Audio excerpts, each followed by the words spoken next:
ಆಕಾಶವಾಣಿ ಪ್ರದೇಶ ಸಮಾಚಾರ ಓದುತ್ತಿರುವವರು Harshita TL.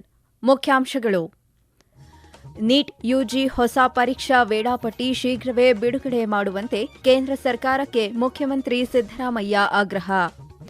Deep tech, ಕೃತಕ ಬುದ್ದಿಮತ್ತೆ ಸೇರಿದಂತೆ ಹಲವು ಕ್ಷೇತ್ರಗಳಲ್ಲಿ ಪಾಲುದಾರಿಕೆ, ಸಚಿವ ಪ್ರಿಯಾಂಕ್ ಖರ್ಗೆ ಜೊತೆ ಚಿಲಿ ನಿಯೋಗ ಮಾತುಕತೆ. ರಾಜ್ಯದಲ್ಲಿ ಮತದಾರರ ಪಟ್ಟಿ ವಿಶೇಷ ತೀವ್ರ ಪರಿಷ್ಕರಣೆಗೆ ಚುನಾವಣಾ ಆಯೋಗ ಆದೇಶ. ಸಾರ್ವಜನಿಕರು ಸಹಕರಿಸುವಂತೆ ಮನವಿ. ರಾಜ್ಯದಲ್ಲಿ ಔಷಧಿಯ ಗುಣಮಟ್ಟ ನಿಯಂತ್ರಣಕ್ಕೆ ಆರೋಗ್ಯ ಇಲಾಖೆಯಿಂದ ಕಣ್ಗಾವಲು ಪೋರ್ಟಲ್. ತೆರಿಗೆದಾರರ ಜಾಗೃತಿ ಕಾರ್ಯಕ್ರಮಕ್ಕೆ ಟೆನ್ನಿಸ್ ಪಟು ರೋಹನ್ ಬೋಪಣ್ಣ ಚಾಲನೆ.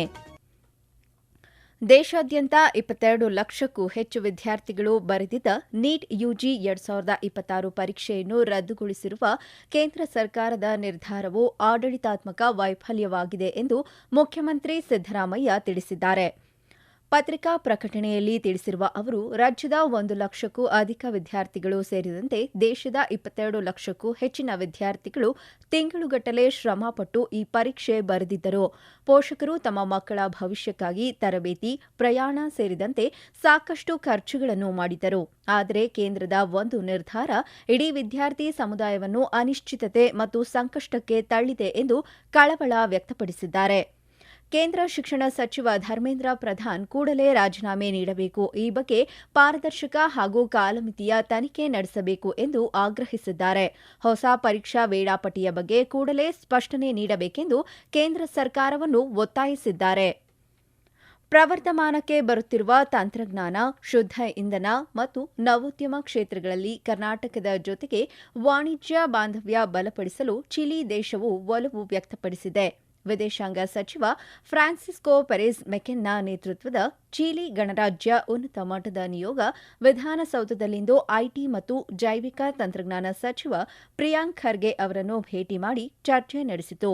ಬಳಿಕ ಮಾತನಾಡಿದ ಸಚಿವ ಪ್ರಿಯಾಂಕ್ ಖರ್ಗೆ, ಡೀಪ್ ಟೆಕ್, ಕೃತಕ ಬುದ್ದಿಮತ್ತೆ, ಜೈವಿಕ ತಂತ್ರಜ್ಞಾನ, ವೈಮಾಂತರಿಕ್ಷ ಮತ್ತು ಅತ್ಯಾಧುನಿಕ ಸಂಶೋಧನೆಗೆ ಜಾಗತಿಕ ಕೇಂದ್ರವಾಗಿ ರಾಜ್ಯವು ವಿಶ್ವದ ಗಮನ ಸೆಳೆಯುತ್ತಿದೆ ಎಂದು ತಿಳಿಸಿದರು. ಲ್ಯಾಟಿನ್ ಅಮೆರಿಕಾಗೆ ಪ್ರವೇಶ ದ್ವಾರವಾಗಿರುವ ಚಿಲಿಯು ರಾಜ್ಯದ ನವೋದ್ಯಮಗಳು ಜಾಗತಿಕವಾಗಿ ತಮ್ಮ ವಹಿವಾಟು ವಿಸ್ತರಿಸಲು ಮಹತ್ವದ ಅವಕಾಶ ಒದಗಿಸಲಿದೆ ಎಂದು ಸ್ಪಷ್ಟಪಡಿಸಿದರು. ಚಿಲಿ ವಿದೇಶಾಂಗ ಸಚಿವ ಮೆಕೆನ್ನಾ ಮಾತನಾಡಿ, ಕರ್ನಾಟಕದ ಜೊತೆ ಪಾಲುದಾರಿಕೆ ಹೊಂದಲು ಚಿಲಿ ಉತ್ಸುಕವಾಗಿದೆ ಎಂದು ತಿಳಿಸಿದರು. ಕೇಂದ್ರ ಚುನಾವಣಾ ಆಯೋಗವು ಮತದಾರರ ಪಟ್ಟಿ ವಿಶೇಷ ತೀವ್ರ ಪರಿಷ್ಕರಣೆ ಎಸ್ಐಆರ್ ಹಂತ 3 ಇಂದು ಘೋಷಿಸಿದೆ. 16 ರಾಜ್ಯಗಳು ಮತ್ತು 3 ಕೇಂದ್ರಾಡಳಿತ ಪ್ರದೇಶಗಳಲ್ಲಿ ಹಂತ ಹಂತವಾಗಿ ಮತದಾರರ ಪಟ್ಟಿ ಪರಿಷ್ಕರಣೆ ಮಾಡಲಾಗುವುದು ಎಂದು ತಿಳಿಸಿದೆ. ಈ ಹಂತದಲ್ಲಿ ಕರ್ನಾಟಕದಲ್ಲಿ ಮತದಾರರ ಪಟ್ಟಿ ಪರಿಷ್ಕರಣೆ ನಡೆಯಲಿದೆ. ಎಲ್ಲ ಮತದಾರರು ವಿಶೇಷ ತೀವ್ರ ಮತದಾರರ ಪಟ್ಟಿ ಪರಿಷ್ಕರಣೆಯ 3ನೇ ಹಂತದಲ್ಲಿ ಉತ್ಸಾಹದಿಂದ ಭಾಗವಹಿಸುವಂತೆ ಚುನಾವಣಾ ಆಯೋಗದ ಮುಖ್ಯ ಆಯುಕ್ತ ಜ್ಞಾನೇಶ್ ಕುಮಾರ್ ಮನವಿ ಮಾಡಿದ್ದಾರೆ. ರಾಜ್ಯದಲ್ಲಿ ಜೂನ್ 20ರಿಂದ 29ರವರೆಗೆ ಅಧಿಕಾರಿಗಳಿಗೆ ಅಗತ್ಯ ತರಬೇತಿ ನಡೆಯಲಿದೆ. ಜೂನ್ 30ರಿಂದ ಜುಲೈ 29ರವರೆಗೆ ಮನೆ ಮನೆಗೆ ತೆರಳಿ ಬೂತ್ ಮಟ್ಟದ ಅಧಿಕಾರಿಗಳು ಪರಿಶೀಲನೆ ನಡೆಸಲಿದ್ದಾರೆ. ಆಗಸ್ಟ್ 5ರಂದು ಮತದಾರರ ಕರಡು ಪಟ್ಟಿ ಪ್ರಕಟಣೆಯಾಗಲಿದೆ. ಆಗಸ್ಟ್ 5ರಂದು ಸೆಪ್ಟೆಂಬರ್ 4ರವರೆಗೆ ಸಾರ್ವಜನಿಕರು ಆಕ್ಷೇಪಣೆಗಳನ್ನು ಸಲ್ಲಿಸಲು ಮತ್ತು ಹೊಸದಾಗಿ ಹೆಸರು ಸೇರಿಸಲು ಅವಕಾಶ ನೀಡಲಾಗಿದೆ. ಅಕ್ಟೋಬರ್ 7ರಂದು ಕರ್ನಾಟಕದ ಅಂತಿಮ ಪರಿಷ್ಕೃತ ಮತದಾರರ ಪಟ್ಟಿ ಅಧಿಕೃತವಾಗಿ ಬಿಡುಗಡೆಯಾಗಲಿದೆ. ದೇಶಾದ್ಯಂತ ನವೀಕರಿಸಿದ ಮತ್ತು ನಿಖರವಾದ ಮತದಾರರ ಪಟ್ಟಿ ಖಚಿತಪಡಿಸಿಕೊಳ್ಳುವ ಗುರಿಯನ್ನು ಹೊಂದಿರುವ ಮತದಾರರ ಪಟ್ಟಿ ಪರಿಷ್ಕರಣೆ ಪ್ರಕ್ರಿಯೆಯಲ್ಲಿ ಇದು ಮಹತ್ವದ ಹೆಜ್ಜೆಯಾಗಿದೆ.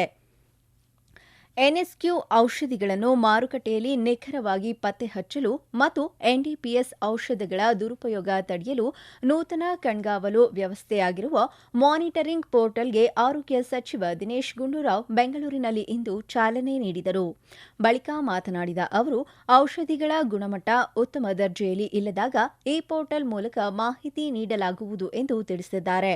ಪೋರ್ಟಲ್ನಲ್ಲಿ ಔಷಧೀಯ ಗುಣಮಟ್ಟ ಬಹಿರಂಗಪಡಿಸಿದ ಕೂಡಲೇ ಔಷಧ ಸರಬರಾಜುದಾರರಿಗೆ ಮಾಹಿತಿ ರವಾನೆಯಾಗಲಿದೆ.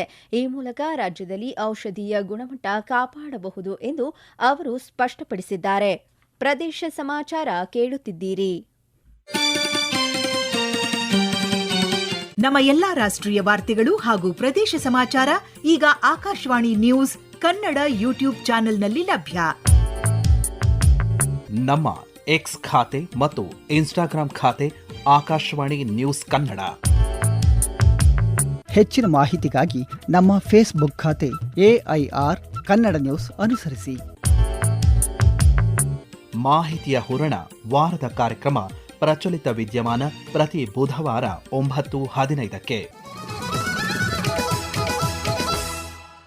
ಮೈಸೂರು ನಗರ ಅಭಿವೃದ್ಧಿ ಕಾಮಗಾರಿಗಳು ನಿಗದಿತ ಅವಧಿಯಲ್ಲಿ ಪೂರ್ಣಗೊಳ್ಳುವ ಜೊತೆಗೆ ಗುಣಮಟ್ಟದಿಂದ ಕೂಡಿರಬೇಕು ಎಂದು ಮುಖ್ಯಮಂತ್ರಿ ಸಿದ್ದರಾಮಯ್ಯ ಅಧಿಕಾರಿಗಳಿಗೆ ನಿರ್ದೇಶನ ನೀಡಿದ್ದಾರೆ. ಮೈಸೂರು ನಗರ ಪ್ರದಕ್ಷಿಣೆ ಮಾಡಿದ ಬಳಿಕ ಸುದ್ದಿಗಾರರೊಂದಿಗೆ ಮಾತನಾಡಿದ ಅವರು, ನಗರದಲ್ಲಿ 50 ಕಿಲೋಮೀಟರ್ ರಸ್ತೆಯಲ್ಲಿ ವೈಟ್ ಟಾಪಿಂಗ್ ಮಾಡಲಾಗುತ್ತಿದ್ದು, ಇಂತಹ ರಸ್ತೆಗಳು ಸುಮಾರು 30 ವರ್ಷಗಳ ಕಾಲ ಸಂಚಾರ ಯೋಗ್ಯವಾಗಿರಲಿದೆ ಎಂದು ಹೇಳಿದ್ದಾರೆ. ಈ ರಸ್ತೆ ಕಾಮಗಾರಿಯಿಂದ ನಗರದಲ್ಲಿ ಸುಗಮ ಸಂಚಾರ ಹಾಗೂ ವಾಹನ ದಟ್ಟಣೆ ಸಮಸ್ಯೆ ಪರಿಹಾರವಾಗಲಿದೆ ಎಂದು ತಿಳಿಸಿದ್ದಾರೆ. ಮಹಾರಾಣಿ ಕಾಲೇಜಿನ 1,400 ವಿದ್ಯಾರ್ಥಿಗಳಿಗೆ ಅನುಕೂಲವಾಗುವಂತೆ ಹೊಸ ವಿದ್ಯಾರ್ಥಿ ನಿಲಯವನ್ನು ನಿರ್ಮಿಸಲಾಗುತ್ತಿದೆ ಎಂದು ಹೇಳಿದ್ದಾರೆ. ಖ್ಯಾತ ಟೆನ್ನಿಸ್ ಪಟು ರೋಹನ್ ಬೋಪಣ್ಣ ಬೆಂಗಳೂರಿನಲ್ಲಿಂದು ವರಮಾನ ತೆರಿಗೆ ಇಲಾಖೆಯ ಹೊಸ ಕಾಯ್ದೆ ಕುರಿತ ತೆರಿಗೆದಾರರ ಜಾಗೃತಿ ಕಾರ್ಯಕ್ರಮಕ್ಕೆ ಚಾಲನೆ ನೀಡಿದರು. ಈ ಸಂದರ್ಭದಲ್ಲಿ ಮಾತನಾಡಿದ ಅವರು, ತೆರಿಗೆದಾರರು ಸುಲಭವಾಗಿ ಅರ್ಥ ಮಾಡಿಕೊಳ್ಳಬಲ್ಲ 2025ರ ಹೊಸ ಕಾಯ್ದೆ ತೆರಿಗೆ ಉತ್ತಮ ಉಪಕ್ರಮವಾಗಿದೆ. ಇದನ್ನು ಅರ್ಥ ಮಾಡಿಕೊಳ್ಳಲು ತೆರಿಗೆ ಇಲಾಖೆ ಪರಿಚಯಿಸಿರುವ ಕರ್ ಸಾಥಿ ಎಐ ಆಧಾರಿತ ಸಂವಹನ ಅಂತರ್ಜಾಲ ವ್ಯವಸ್ಥೆ ನಿಜಕ್ಕೂ ಕಾಯ್ದೆಗೆ ಸಂಬಂಧಿಸಿದ ವಿವಿಧ ಪರಿಚ್ಛೇದಗಳನ್ನು ಅರ್ಥ ಮಾಡಿಕೊಳ್ಳಲು ಅನುಕೂಲವಾಗಲಿದೆ ಎಂದರು. Thanks for introducing the chatbot, and I think it will be definitely a fantastic initiative to all the youngsters who are, trying to be entrepreneurs and, doing it the right way. Really amazing to see this new initiative. Honestly, appreciate the department's efforts to reach out directly to taxpayers, professionals, and young citizens. I urge everyone here to engage actively, ask questions, and carry this awareness back to your communities. I thank the Income Tax Department for the invitation, and I wish Praram 2026 all the very best. ಕಾರ್ಯಕ್ರಮದ ಉದ್ಘಾಟನಾ ಸಮಾರಂಭದಲ್ಲಿ ಮಾತನಾಡಿದ ಕರ್ನಾಟಕ ಮತ್ತು ಗೋವಾ ಪ್ರದೇಶದ ತೆರಿಗೆ ಇಲಾಖೆ ಪ್ರಧಾನ ಮುಖ್ಯ ಆಯುಕ್ತರಾದ ವಿದೇಶ ಕಾಲ್ರ 1961ರ ಹಳೆ ಕಾಯ್ದೆಯಲ್ಲಿ 5.21 ಲಕ್ಷ ಪದಗಳನ್ನು ಬಳಸಲಾಗಿದ್ದರೆ 2025ರ ಕಾಯ್ದೆಯಲ್ಲಿ ಇದನ್ನು 7.60 ಪದಗಳಿಗೆ ಇಳಿಸಲಾಗಿದೆ. ಪರಿಚ್ಛೇದಗಳ ಸಂಖ್ಯೆಯನ್ನು 819ರಿಂದ 536ಕ್ಕೆ, ಪಠ್ಯಗಳ ಸಂಖ್ಯೆಯನ್ನು 47ರಿಂದ 23ಕ್ಕೆ ಇಳಿಸಲಾಗಿದೆ. ಅರ್ಜಿ ನಮೂನೆಗಳ ಸಂಖ್ಯೆಯನ್ನು 399ರಿಂದ 190ಕ್ಕೆ ಹಾಗೂ ನಿಯಮಗಳ ಸಂಖ್ಯೆಯನ್ನು 511ರಿಂದ 333ಕ್ಕೆ ಇಳಿಸಲಾಗಿದೆ. ಇದರಿಂದ ತೆರಿಗೆದಾರರು ತೆರಿಗೆ ಕಾನೂನನ್ನು ಸುಲಭವಾಗಿ ಸರಳ ಭಾಷೆಯಲ್ಲಿ ಅರ್ಥೈಸಿಕೊಳ್ಳಲು ಅನುಕೂಲವಾಗಲಿದೆ. ಕರ್ಸಾತಿ ಆಪ್ ಬಳಕೆಯಿಂದ ತೆರಿಗೆದಾರರ ಮೊಬೈಲ್ನಲ್ಲಿ ತಮ್ಮ ಸಮಸ್ಯೆಗಳಿಗೆ ಪರಿಹಾರ ಕಂಡುಕೊಳ್ಳಬಹುದಾಗಿದೆ ಎಂದು ತಿಳಿಸಿದ್ದಾರೆ. ಬಾಗಲಕೋಟೆ ಹಾಗೂ ದಾವಣಗೆರೆ ದಕ್ಷಿಣ ವಿಧಾನಸಭಾ ಕ್ಷೇತ್ರಗಳ ಉಪಚುನಾವಣೆಯಲ್ಲಿ ನೂತನವಾಗಿ ಆಯ್ಕೆಯಾದ ಶಾಸಕರು ಇಂದು ಪ್ರಮಾಣ ವಚನ ಸ್ವೀಕರಿಸಿದರು.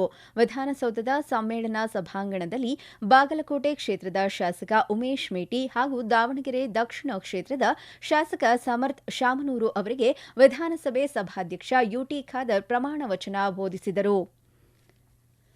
ಕೊನೆಯಲ್ಲಿ ಮತ್ತೊಮ್ಮೆ ಮುಖ್ಯಾಂಶಗಳು. ನೀಟ್ ಯುಜಿ ಹೊಸ ಪರೀಕ್ಷೆ ವೇಳಾಪಟ್ಟಿ ಶೀಘ್ರವೇ ಬಿಡುಗಡೆ ಮಾಡುವಂತೆ ಕೇಂದ್ರ ಸರ್ಕಾರಕ್ಕೆ ಮುಖ್ಯಮಂತ್ರಿ ಸಿದ್ದರಾಮಯ್ಯ ಆಗ್ರಹ. ಡೀಪ್ ಟೆಕ್, ಕೃತಕ ಬುದ್ದಿಮತ್ತೆ ಸೇರಿದಂತೆ ಹಲವು ಕ್ಷೇತ್ರಗಳಲ್ಲಿ ಪಾಲುದಾರಿಕೆ, ಸಚಿವ ಪ್ರಿಯಾಂಕ್ ಖರ್ಗೆ ಜೊತೆ ಚೀಲಿ ನಿಯೋಗ ಮಾತುಕತೆ. ರಾಜ್ಯದಲ್ಲಿ ಮತದಾರರ ಪಟ್ಟಿ ವಿಶೇಷ ತೀವ್ರ ಪರಿಷ್ಕರಣೆಗೆ ಚುನಾವಣಾ ಆಯೋಗ ಆದೇಶ.